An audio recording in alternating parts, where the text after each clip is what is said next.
अखिलभुवनदीपं भक्तचित्ताभ्यसूर्यं सुरगुणमुनिसेव्यं तत्त्वमस्यादिलक्ष्यं हरिहरसुतमीशं तारकब्रह्मरूपं शबरिगिरिनिवासं भावयीभूतनादं स्वामी शरणमయ్యప్ప.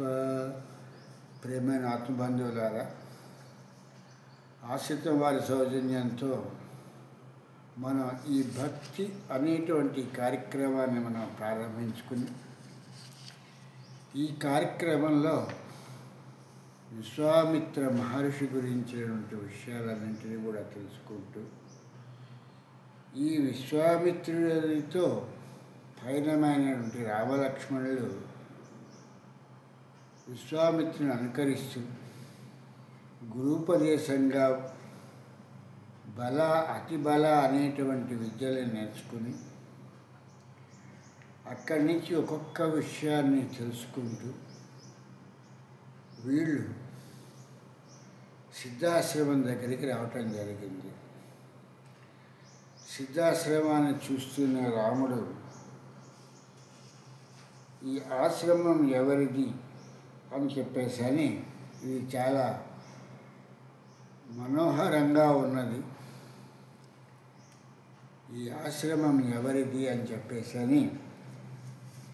అడిగితే, ఈ ఆశ్రమంలో విష్ణుదేవుడు అనేటువంటి ఆ భగవంతుడు ఇక్కడ ఉండి తపస్సు చేయటం మూలంగా ఇది చాలా ప్రసిద్ధమైనటువంటి ఆశ్రమమైంది. ఆయన తర్వాత కాశ్యపుడు అనేటువంటి ఆయన తపస్సిద్ధిని కూడా ఇక్కడ పొందటం జరిగింది.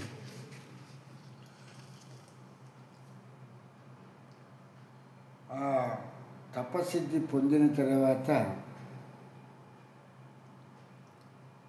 ఈ కశ్యపుడికి వామనుడు జనించడం జరిగింది. వామనుడు బలిచక్రవర్తి దగ్గరికి వెళ్ళి 3 అడుగులు దానం అడగటం జరిగింది. ఆ 3 అడుగులు తీసుకుని 2 అడుగులతోనే మొత్తం విశ్వమంతా కూడా వ్యాపించి 3వ అడుగుతో బలిచక్రవర్తిని పాతాళానికి పంపించి ఆయన ఇక్కడ వసించటం జరిగింది వామన అవతారంలో. అటువంటి ఆశ్రమాన్ని నేను తీసుకుని ఇక్కడ నేను ఉండి మునుల చేత యజ్ఞం చేయిస్తున్నాను అని ఈ విశ్వామిత్రుల వారు చెప్పటం జరిగింది. ఇప్పుడు రాముడు విశ్వామిత్రుని అడుగుతున్నటువంటి విషయం ఏంటంటే, ఇంకా మనం అంత దూరం వెళ్ళాలి, మేము ఎవరిని సంహరించాలి, ఆ రాక్షసులు ఎక్కడ ఉంటారు అని అడిగేటప్పటికీ ఇదే సిద్ధాశ్రమము, ఈ సిద్ధాశ్రమంలోనే ఈ యొక్క యాగం జరుగుతోంది అని చెప్పేసి రామలక్ష్మణులతో శుచిగా ఆశ్రమంలోకి ప్రవేశించగానే ఆ సిద్ధాశ్రమంలో ఉన్నటువంటి ఋషులు మునులు అందరూ కూడా విశ్వామిత్రునికి ఎదురకుండా వచ్చి వీళ్ళని తోడ్కొని లోపలికి వెళ్ళటం జరిగింది. వెళ్ళిన తర్వాత ఈ ఋషులు మునులు అందరూ కూడా విశ్వామిత్రుని చూస్తూ, స్వామి మీరు దీక్ష వహించండి అని చెప్పటం జరిగింది. దాంతో విశ్వామిత్రుల వారు దీక్షలోకి వెళ్ళిపోవటం జరిగింది. దీక్ష అనేటువంటి దానికి ఈనాడు ఉన్నటువంటి బాహ్యార్థానికి ఆనాడు ఉన్నటువంటి విశ్వామిత్రుల కాలానికి చాలా తేడా ఉంది. ఇక్కడ దీక్ష అని చెప్పేసని ఏవో రకరకాలైనటువంటి వస్త్రాలని, రంగురంగుల వస్త్రాలని కట్టుకుని ఆ వస్త్రాలను ధరించినందుకు ఏకో నారాయణుడన్నా అనేటువంటి మాటని మర్చిపోయి ఇక్కడ ఈ దీక్ష అనేటువంటిది రకరకాల దేవతల్ని తీసుకుని ఈ దీక్ష చేయటం జరుగుతుంది. దీక్ష అంటే దక్షతతో కూడుకున్నటువంటిది అనేటువంటి విషయాన్ని గురువు శిష్యుడికి చెప్పడు, శిష్యుడు గురువుని ప్రశ్నించాడు. ఇక్కడ రాముడు ఎలాగైతే విశ్వామిత్రుడిని ప్రతి విషయాన్ని అడిగి తెలుసుకుంటున్నాడో అలాగే శిష్యుడు దీక్ష తీసుకునేటప్పుడు గురువు దగ్గర నుంచి దీక్ష ఎందుకు తీసుకోవాలి, ఈ యొక్క నియమానికి దీక్షకి వీటికి ఉన్నటువంటి లక్షణాలు ఏమిటి, దీక్షలో ఉన్నటువంటి విషయ పరిజ్ఞానం ఏమిటి, నియమంగా పెట్టుకు చేసేటువంటి దానికి ఉన్నటువంటి లక్షణాలు ఏమిటి అనేటువంటి విషయాన్ని గురువుని అడిగి తెలుసుకుందాము అనేటువంటి పరిస్థితి శిష్యుడికి ఉండదు. శిష్యుడికి వీటి గురించి చెప్పాలి అనేటువంటి ధర్మం కూడా ఈ గురువు తీసుకోడు. ఒక ఆంజనేయ స్వామి గుడికి కానీ లేకపోతే ఒక రామ గుడికి చుట్టూ కానీ తిరిగేటప్పుడు దాన్ని దీక్ష అని అన్నారు. ఒక 40 రోజులు లేకపోతే ఒక దత్తాత్రేయ స్వామికి 7 రోజులు ఎంతో ఆ గురు చరిత్ర చదివేటప్పుడు అక్కడ తీసుకునేటువంటి పరిస్థితి వేరు. ఏదో కింద పడుకుంటాము, ఈ శాకాహారాన్నే తీసుకుంటాము, పొద్దున్న ఒక నియమ ప్రకారంగా వెళ్ళి ఆ ఆంజనేయ స్వామి గుడికి ప్రదక్షిణాలు చేస్తాము. ఆ ప్రదక్షిణాలు ఓ 40 రోజుల పాటు చేస్తాము. లేదా ఈ గురు చరిత్ర అనేటువంటి దాన్ని నియమ ప్రకారంగా ఒక సప్తాహం అంటే ఒక 7 రోజులు మాత్రమే చేస్తాము. ఈ నియమానికి కాలపరిమితి అనేటువంటి చాలా తక్కువగా ఉంటుంది. దీక్షకి నియమానికి ఉన్నటువంటి భేదం ఏమిటి అనేటువంటి తెలుసుకోకుండా ఈ కాలంలో దీక్షలు తీసుకున్నాము లేకపోతే నియమంలో ఉన్నాము అని చెప్పటం జరుగుతూ ఉంటుంది. కొండగట్టు ఆంజనేయ స్వామి దగ్గరికి వెళ్తున్నాం స్వామి అని చెప్పేసి అంటారు. ఆ కొండగట్టు ఆంజనేయ స్వామి దగ్గరికి వెళ్తున్నాము అనేటువంటిది ఏంటంటే అది నియమంగా ఉంటుంది తప్పితే వీళ్ళు చెప్పేటప్పుడు హనుమత్ దీక్ష అని చెప్పేసి చెప్పటం జరుగుతుంది. ఈ నియమం తీసుకునేటప్పుడు తనంతట తనుగా తను ఏంటేంటి ఆచరించగలడో వాటిని మానసికంగా తన మనసులో నిర్ణయించుకుని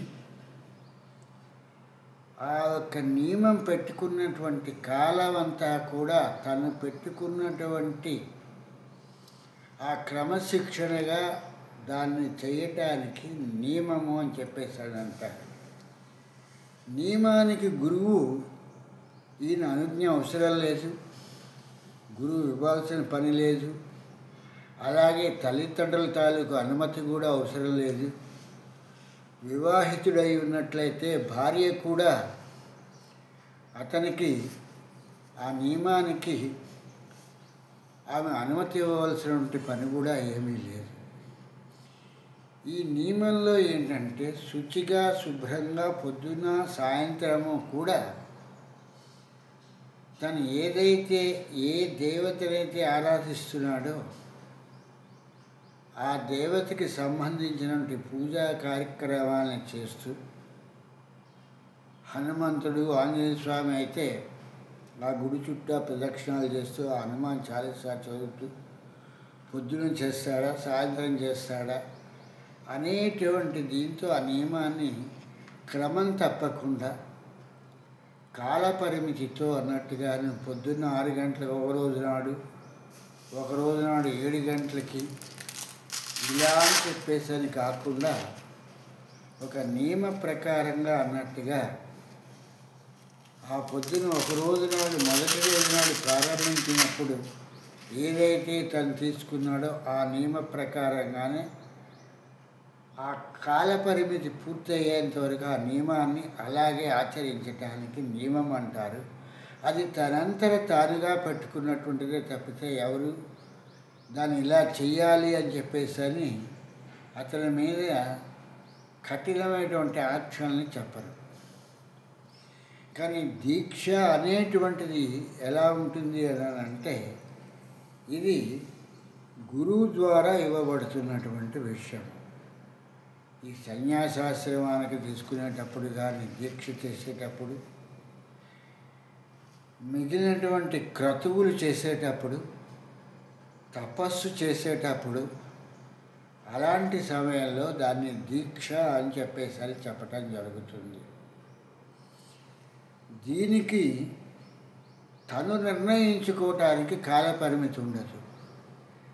దీక్ష గురువుగారు ఇచ్చేటువంటి దాన్ని బట్టి ఆ దీక్షకి కాలపరిమితి ఉంటుంది తప్పితే కాలపరిమితి శిష్యుడు నిర్ణయించుకోవటానికి ఉండదు. అట్లాగే దీక్షలో ఆహారం కూడా ఎలా తీసుకోవాలి అనేటువంటి విషయాన్ని కూడా ఆ దీక్షలో తీసుకోవాల్సినటువంటి ఆహార పరిమితులను కూడా ఆయన చెప్పడంతో అలాగే చేయాలి తప్పితే వాళ్ళు ఇష్టం వచ్చినట్టుగా ఆహారాన్ని తీసుకోవటానికి అనుమతించబడదు. అలాగే దీక్షలో గురువుగారు చెప్పేటువంటి ప్రతి మాట కూడా ఆ కాలపరిమితి లేనటువంటి సమయంలో వాటిని అనుసరించవలసినటువంటి వస్తుంది. కనుక దీక్షకి నియమానికి కూడా చాలా తేడాలు ఉన్నాయి. కనుక ఈ విషయాలన్నీ తెలియకుండా ఈ రోజునాడు దీక్ష అంటే ఏదో ఇది ఒక ఆకతాయితనంగా చేసేటువంటి పరిస్థితిలాగా ఉంటుంది. దీక్షలో అతి తక్కువగా మాట్లాడుతూ సాధ్యమైనంత వరకు మౌనాన్ని ఆశ్రయించి దీక్ష తను తీసుకున్నటువంటి దేవతకి సంబంధించినటువంటి మంత్రాన్ని మానసికంగా తను జపిస్తూ అధికమైనటువంటి మాటలు ఏవి కూడా మాట్లాడకుండా ఈ యొక్క కాల పరిమితి అంతా కూడా గురుదేవుడు ఉపదేశించినటువంటి మంత్రంతోనే ఆ కాలాన్నంతటినీ కూడా వెళ్ళబుచ్చడం జరుగుతుంది తప్పితే అధిక ప్రసంగము, అమితాహారము, ఎకచకాలాడుకోవటము ఇలాంటివి దీక్షలో ఉండవు. అలాగే ఇక్కడ విశ్వామిత్రుల వారు తను దీక్ష తీసుకోవటం జరిగింది. ఈ ఒక యజ్ఞాన్ని రేపు పొద్దున చేస్తారనగా ఈ రాత్రి నుంచి ఆయన దీక్షలో ఉండటం జరిగింది. నియమం పొద్దున్నుంచి ప్రారంభిస్తారు. కానీ దీక్ష అనేటువంటి దానికి ఈనాటి కాలంలో గురువులు ఈ అయ్యప్ప పూజలకి వాటికి వచ్చేటప్పుడు అయ్యప్ప మాల వేసేటప్పుడు దీక్ష అనేటువంటి దీనికి పొద్దున్న ఆయన పూజ చేసేసి మాల వేయటం ఇలాంటి కార్యక్రమాలు చేస్తూ ఉంటున్నారు. దీన్ని ఎవరూ కూడా శాస్త్రీయ పద్ధతిగా చెప్పేటువంటి వాళ్ళు లేకపోవటం వల్ల ఇలాంటి విషయాలన్నీ జరుగుతున్నటువంటి విషయము. సర్వసాధారణంగా దీక్ష తీసుకోవాలి అనుకునేటువంటి శిష్యుడికి గురువు పొద్దునుంచి కూడా సాయంత్రం వరకు కూడా ఉపవాసం చేయాలి అని చెప్పటం జరుగుతుంది.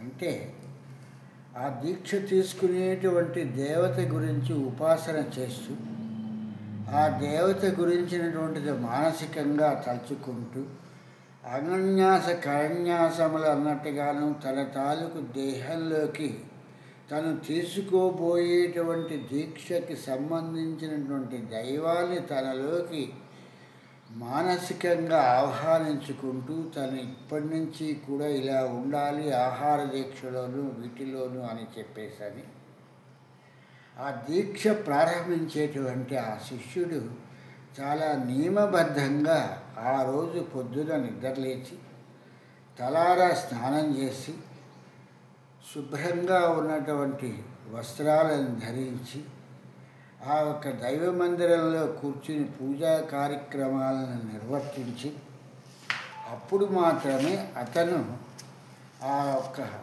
భగవద్ ధ్యానంలో పొద్దు నుంచి సాయంత్రం వరకు గడపడం జరుగుతుంది. సాయంత్రం అయిన తర్వాత గురువులు ఇతనికి దీక్ష ఇచ్చేటప్పుడు ఆ దీక్ష ఇవ్వటానికి ఇప్పుడైతే వెండితోనూ బంగారంతోనూ మాలలు చుట్టించుకుంటున్నారు.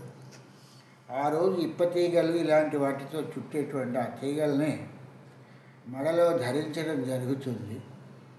వాటిని శుచిగా అన్నట్టుగాను ఈ యొక్క జలంతో వాటిని శుద్ధి చేసి ఆ యొక్క శిష్యుడికి వాటిని మెడలో వేసి ఆ దీక్షా తాలూకు నియమాలన్నింటినీ కూడా ఆ పూజాంతరము చెప్పి అతనికి వేసి ఆ రాత్రి మాత్రము అతనికి మితాహారము అనేటువంటిది ఇవ్వటం జరుగుతుంది. ఇది దీక్షకు ఉండేటువంటి పద్ధతి. కనుక ఎవరికైనా రాజైనా లేకపోతే సేవకుడైనా కూడా దీక్ష తీసుకోవాలి అనేటువంటి పరిస్థితికి వచ్చినప్పుడు ఈ నియమాలన్నింటినీ కూడా పాటించాలి తప్పితే తలొకడికి తలోలాగా ఉండదు. కానీ ఈ కాలంలో ఈ అయ్యప్ప దీక్షలు తీసుకోవాల్సి వస్తే వీళ్ళు ఏం చేస్తున్నారంటే పొద్దున వెళ్ళిపోయి 6 గంటలకో 5 గంటలకో వెళ్ళిపోయి ఆ అయ్యప్ప గుడికి వెళ్ళి వీళ్ళు దీక్ష తీసుకున్నామని చెప్పేసి దానికి ఒక నియమము ఒక ఆచారము దానికి ఉన్నటువంటి మహిమలు మహాత్యాలు అనేటువంటివి కూడా మర్చిపోయి వాళ్ళు ఆ ఒక్క పూజారి చేతన ఆ మాలలు వేయించుకొని రావటం జరుగుతున్నటువంటి సమయం. అలా కాకుండా దానికి ఒక పద్ధతి ఉన్నది అనేటువంటిది వాళ్ళు మర్చిపోయి చేస్తున్నటువంటి పని కాబట్టి వీటిని గురించి రేపు పూర్తిగా వివరంగా మనం తెలుసుకుందాము. ఆ ఒక్క స్వామి తాలూకు అనుగ్రహంతో వీటి అందు మన దృష్టిని ఉంచి దీక్ష ఎలా చేయాలి నియమం ఎలా చేయాలి అనేటువంటి విషయాలు పూర్తిగా మనం రేపు తెలుసుకుందాం. స్వామి శరణం స్వామి శరణం స్వామియే శరణమయ్య.